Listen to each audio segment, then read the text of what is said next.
आदेश दिया, तब तो सारे दूत प्रहलाद जी महाराज को सबसे पहले पर्वत की उच्च श्रृंखला पर लेकर के गए। सुखदेव जी कहते हैं राजन, लेकिन जिसके रक्षक स्वयं नारायण हो उसका कौन बाल बांका कर सकता है भाई।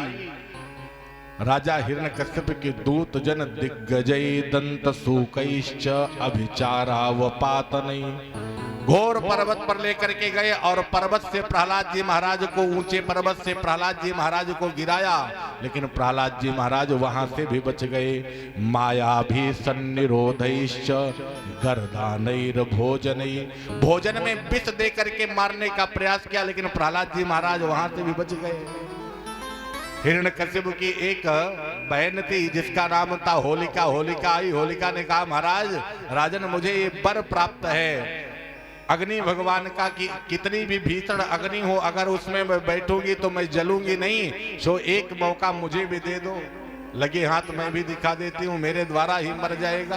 तो हिरण्यकश्यप ने कहा ठीक है, और महाराज दिव्य लकड़ियों को लगाया गया। लकड़ी के ऊपर होलिका देवी प्रहलाद जी महाराज को गोदी में लेकर के बैठी, अग्नि लगाई, और प्रहलाद जी महाराज तो भगवान के नाम का जप कर रहे थे। थोड़ी देर तक तो कुछ नहीं हुआ, थोड़ी देर बाद होलिका देवी जलने लगी और प्रहलाद जी महाराज एकदम सुरक्षित जैसे के तैसे। बोल राधा रमण भगवान की जय हो। होलिका दहन आज भी हम लोग करते हैं, और वही होलिका दहन, वही होलिका देवी वहां पर जली थी। प्रहलाद जी महाराज उस अग्नि से भी महाराज बच गए भगवत कृपा से। जब हर जगह से बच गए, पानी में डुबा करके मारना चाहा, लेकिन उसमें भी प्रहलाद जी महाराज की मृत्यु नहीं होती है, वहां से भी महाराज बच जाते हैं। तब तो ये महाराज एकदम जब थक हार जाता है हिरण्यकश्यप, शो प्रहलाद जी को पुनः गुरुकुल भेज देता है पढ़ने के लिए।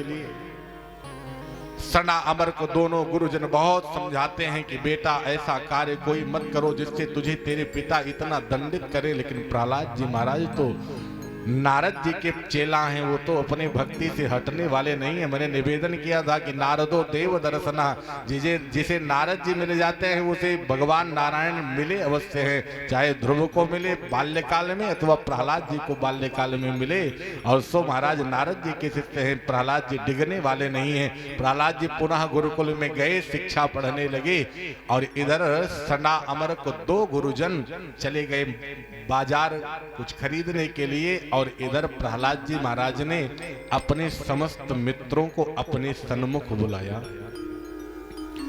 और जैसे सारे मित्र एकत्र भये और मित्रों ने अब प्रहलाद जी महाराज से पूछा कि प्रहलाद जी आपके जब पिता कहते हैं तो आप उनकी आज्ञा का उल्लंघन क्यों करते हो?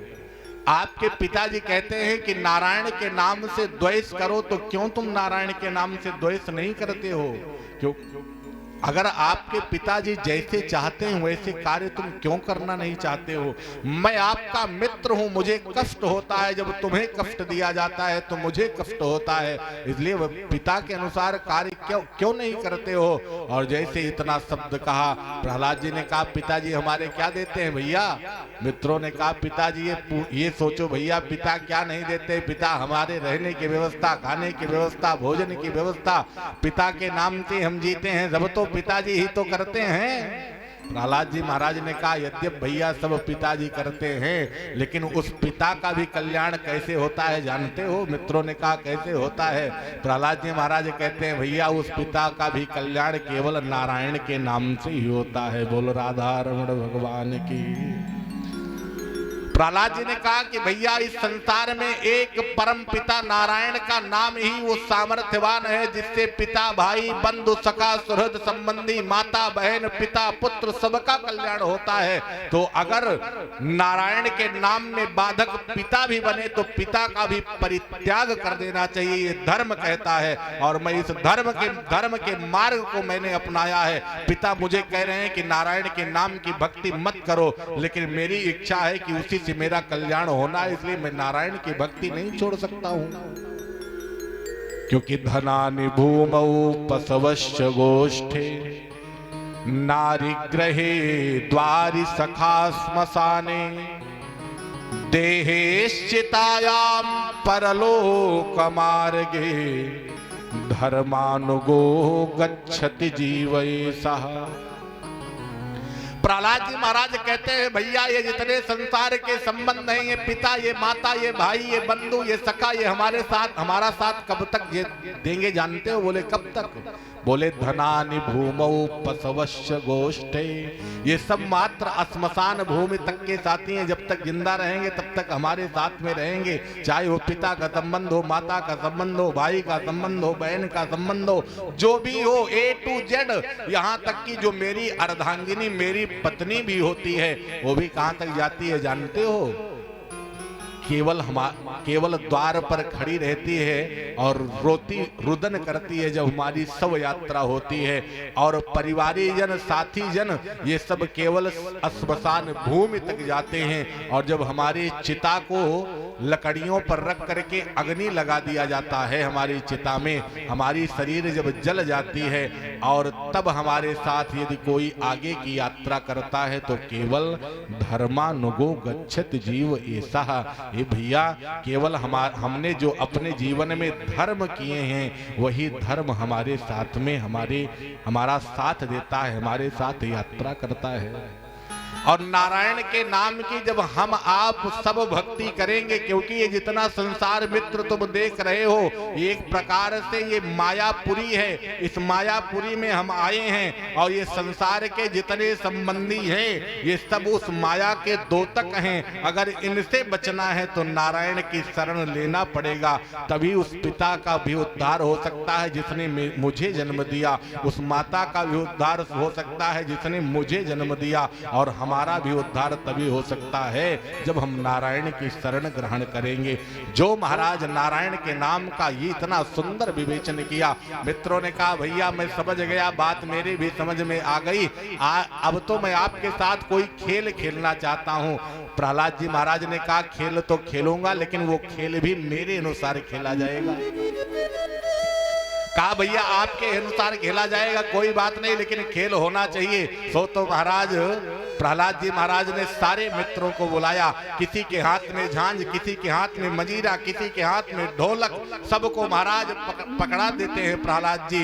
और प्रहलाद जी महाराज स्वयं गान करना प्रारंभ करते हैं। भगवान नारायण के नाम का दिव्य गान चलने लगा, दिव्य संकीर्तन चलने लगा। आठों दिशाएं, दसों दिशाएं एकदम नारायण के नाम से गुंजायमान हो गई। चारों तरफ केवल नारायण के नाम का जय घोष होने लगा।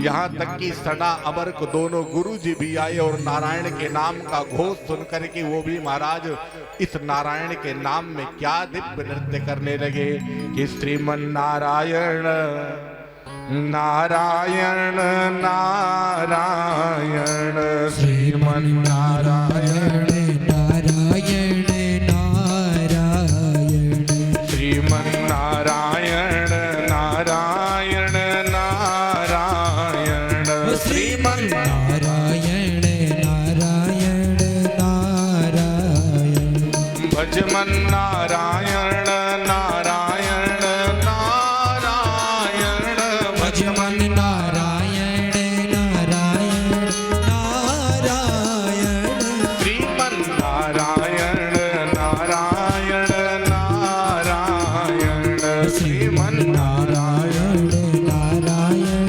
नारायण। श्री हरि सभी लोग बड़ी भक्ति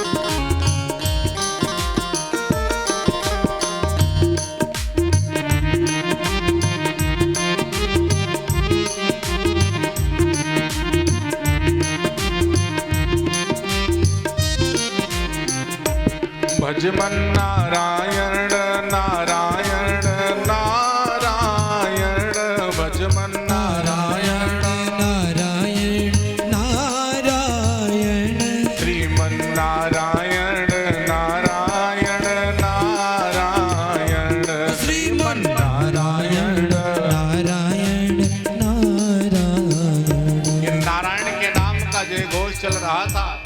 इतने में सना अमर को दोनों गुरुओं का पदार्पण हुआ। पहले तो ये संकीर्तन दोनों गुरुओं ने बंद कराने का प्रयास किया, लेकिन जैसे प्रहलाद जी महाराज के शरीर को स्पर्श किए, ऐसा महाराज करंट लगा दोनों गुरुओं के शरीर में कि अपने आप को वो भी रोक न पाए, और वो भी नारायण के दिव्य संकीर्तन में सम्मिलित होकर के क्या महाराज नृत्य करने लगे। श्रीमन नारायण नारायण नारायण, श्रीमन नारायण नारायण नारायण, बद्री नारायण नारायण नारायण, बद्री नारायण नारायण नारायण, केशव नारायण नारायण नारायण, केशव नारायण नारायण नारायण, माधव नारायण नारायण नारायण, माधव नारायण नारायण नारायण, लक्ष्मी नारायण नारायण नारायण, लक्ष्मी नारायण नारायण नारायण, श्रीमन नारायण नारायण नारायण, श्रीमन नारायण नारायण नारायण, बद्री नारायण नारायण नारायण, बद्री नारायण नारायण नारायण, तिरुपति नारायण नारायण नारायण, तिरुपति नारायण नारायण नारायण, श्रीमन नारायण नारायण नारायण, श्रीमन नारायण नारायण नारायण, भजमन नारायण नारायण नारायण, भजमन नारायण नारायण नारायण। ओ लक्ष्मी नारायण भगवान की जय जय। घोष इतना धीमा नहीं और मस्ती में बोल नारायण भगवान की। जय हो। और जो महाराज प्रहलाद जी महाराज इस प्रकार से संकीर्तन करने लगे, दसों दिशाएं नारायण के नाम से एकदम गुंजायमान भई। सना अमर को दोनों गुरुओं के बंद कराने पर भी वो संकीर्तन बंद ना हुआ। हिरण्यकश्यप के कर्ण रंध्रों तक जैसे आवाज पहुंची, वैसे तो महाराज क्रोध में एकदम सिंहासन से उठ करके जहां प्रहलाद जी महाराज मित्रों के साथ गुरुजनों के साथ नारायण के नाम की ध्वनि में महाराज नृत्य कर रहे थे, हिरण्यकश्यप आया, लेकिन हिरण्यकश्यप ने प्रहलाद जी को स्पर्श नहीं किया। तेजी से भूमि पर एक मुष्टिका का प्रहार किया, और जैसे मुष्टिका का प्रहार भया वैसे महाराज संकीर्तन बंद हो गया। और जैसे संकीर्तन बंद हुआ, हिरण्यकश्यप अब प्रहलाद जी के केस को पकड़ करके कहता है कि हे दुर्विनीत मंदात्मन कुलभेद कराधम स्तब्धम मच्छासनोद्भूतम निस्तेत्वाद्ययमक्षयम्। प्रहलाद जी महाराज से कहता है कि हे दुर्विनीत, हे मंदात्मन, हे मंदबुद्धि, तुझे मैंने कितनी बार समझाया कि जिस नाम से मुझे घृणा है ऐसे नाम को तू मत अपनी जिह्वा से उच्चारित किया कर, लेकिन मुझे लग रहा है कि तू मानेगा नहीं। आज मैं तुझे मृत्यु दंड दूंगा, और मैं देखता हूं कि तेरी रक्षा कौन करता है, क्योंकि मेरी रक्षा करने के लिए तो ब्रह्मा जी का वरदान मुझे प्राप्त है। मेरी रक्षा तो ब्रह्मा का वरदान करेगा, लेकिन तेरी रक्षा आज कौन करेगा मैं देखता हूं। और जैसे इस बात को कहा, प्रहलाद जी महाराज मुस्कुराते हुए कहते हैं कि अरे राजन, न केवलम में भवतश्चराजन सवै बलम बलिनाम चा परेशाम परे वरे में स्थिर जंगमाये ब्रह्मादयो ऐन वसम प्रणीता। प्रहलाद जी महाराज कहते हैं कि तुम्हें अपने ब्रह्मा जी के वरदानों पर गर्व है पिताजी, तो हे राजन सुनो, उन ब्रह्मा को भी पैदा करने वाले हमारे भगवान नारायण हैं, जिन ब्रह्मा के वरदानों पर तुम्हें इतना अभिमान है। न केवलम में भवतश्च राजन सवै बलम बलिनाम च परेशान, जिनके बल पर तुम्हें बला अभिमान है, उन ब्रह्मा को भी उत्पन्न करने वाले हमारे ही प्रभु हैं।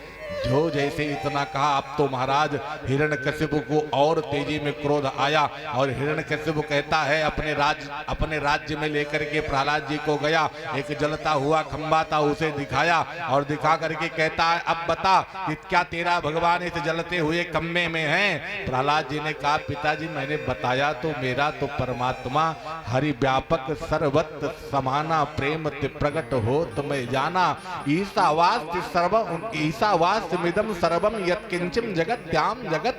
मेरा परमात्मा तो कण कण अण अणु में व्याप्त है, हर जगह तो व्याप्त है। जहां भी पिताजी आपकी दृष्टि जा रही है, यही नहीं कि यहाँ आपके अंदर से जो ये बोल भी रहा है वो भी मेरी परमात्मा की सत्ता ही बोल रही है। और आप तो जलते खंबे की बात कर रहे हो, इस जलते खंबे में तो मेरा ब्रह्म विद्यमान है ही।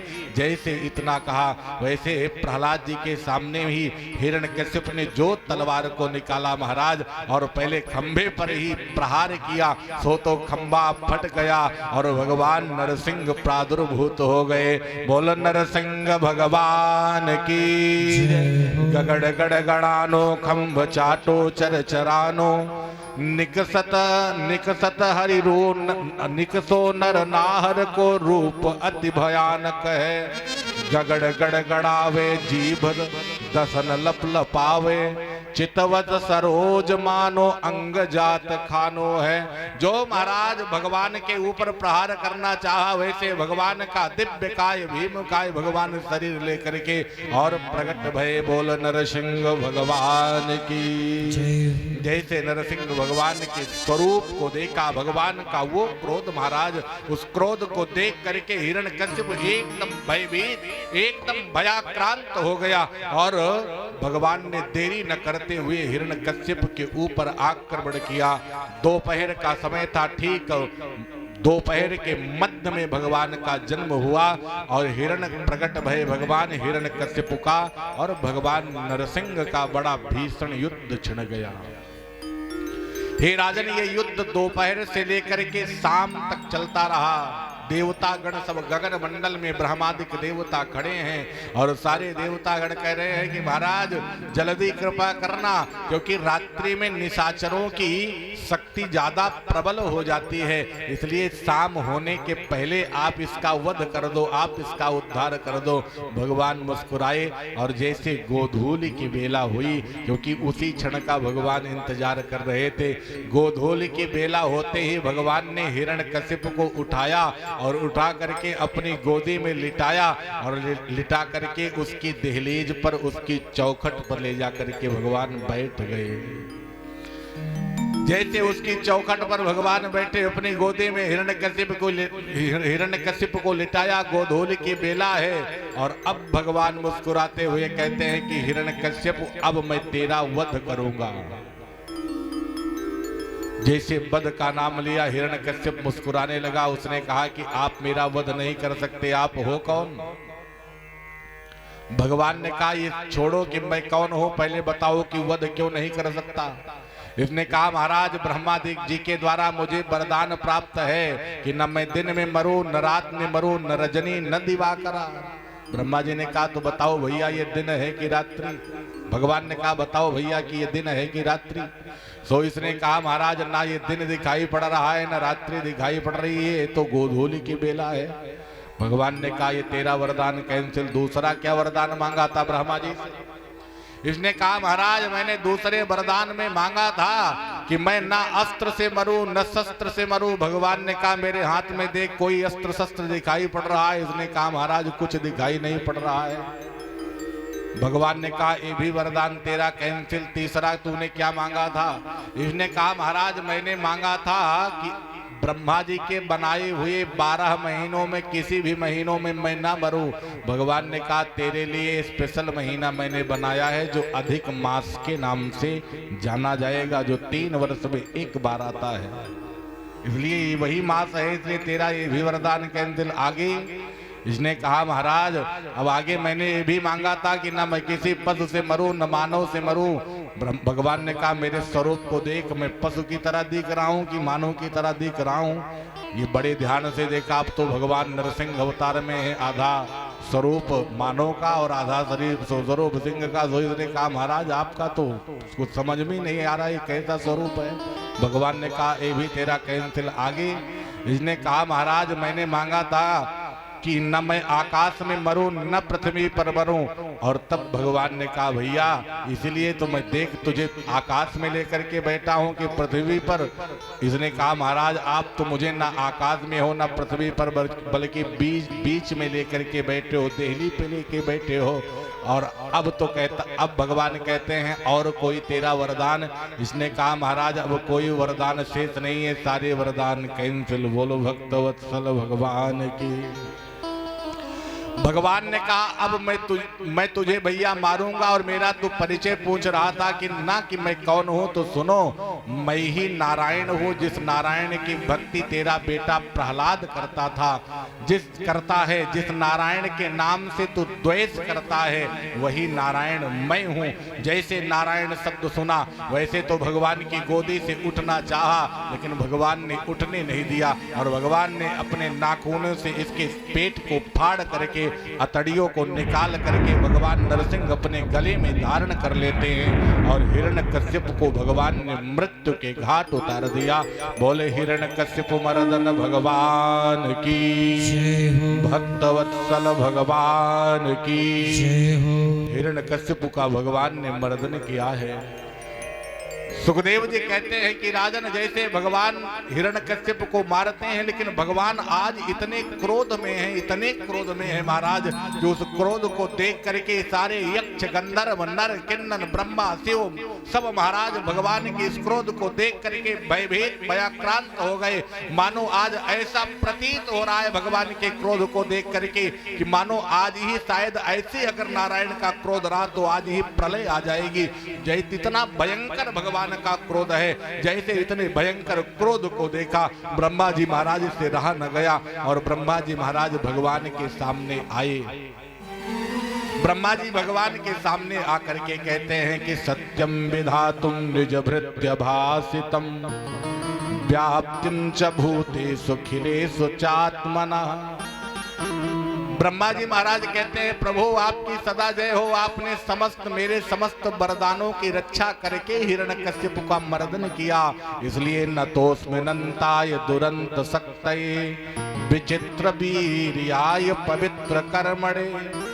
ब्रह्मा जी कहते हैं महाराज आपके श्री चरणों में इस दास का बारंबार प्रणाम है। और जैसे ब्रह्मा जी ने भगवान की स्तुति करी सो भगवान ने एक ओंकार लगाई, ब्रह्मा बाबा का हंस उड़ चला ब्रह्मलोक के लिए। बोलो राधे राधे। इंद्रादिक देवताएं यक्ष गंधर्व सब महाराज भगवान की स्तुति करने लगे कि प्रभु मेरे अपराध को क्षमा करें, आप अपने क्रोध से बाहर आ जाएं, क्रोध को शांत कर लें। लेकिन किसी के मनाने से न माने। सो देवताओं ने सलाह किया कि जब पुरुष को क्रोध आए और तब उसकी स्त्री को यदि बुला दिया जाए तो उस पुरुष का क्रोध शांत हो जाता है। सो इस समय तो भगवान का क्रोध केवल लक्ष्मी जी के आने से ही शांत हो सकता है। सारे देवताओं ने भगवती लक्ष्मी का आवाहन किया, देवी पधारो। लक्ष्मी मैया अपना दिव्य श्रृंगार करके जैसे आई और भगवान के सन्मुख खड़ी ही भई, जो ऐसे भगवान ने जो एक हुंकार लगाई लक्ष्मी जी का एक पैर मृत्युलोक में, दूसरा सीधे वैकुंठ में जा पहुंचा। रे राम राम, इतने क्रोध में तो आज तक स्वामी को अपने मैंने कभी देखा ही नहीं, जितने क्रोध में आज ये दिखाई पड़ रहे हैं। नहीं माने भगवान। अब ऋषियों ने कहा, देवताओं ने कहा कि अब क्या किया जाए, भगवान को शांत कैसे किया जाए।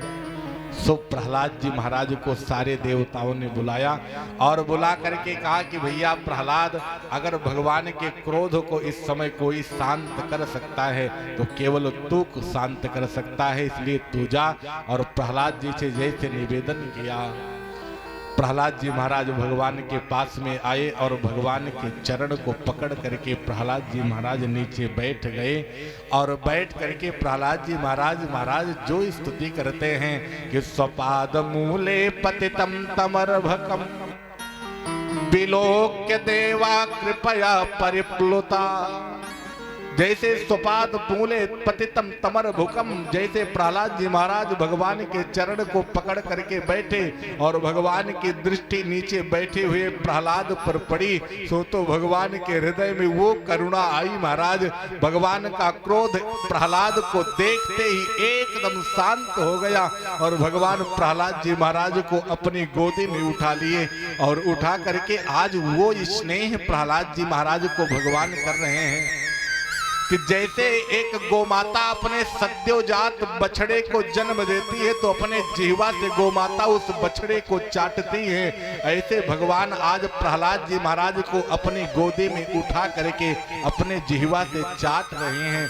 क्या स्नेह भगवान कर रहे हैं। और भगवान प्रहलाद जी महाराज से हाथ जोड़ करके कहते हैं कि बेटा,